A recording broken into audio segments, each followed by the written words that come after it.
आमच्या सारसबागेमध्ये जाऊन नमाज पढला जातो आणि आम्ही हिंदू फक्त बघतो,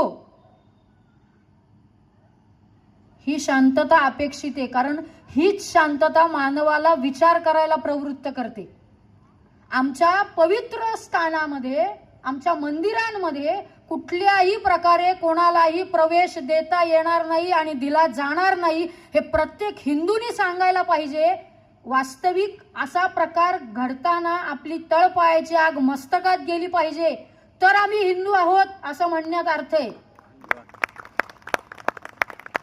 अतिशय प्राचीन आणि पवित्र मंदिर असलेलं सारसबागेतलं ते आमचंच आहे आणि आमचंच राहणार, हे आम्ही खडसावून सांगितलं पाहिजे. की अब्दुल शिकलेला असू दे नाही तर अशिक्षित असू दे, पण तो शेवटी जिहादीच राहणार.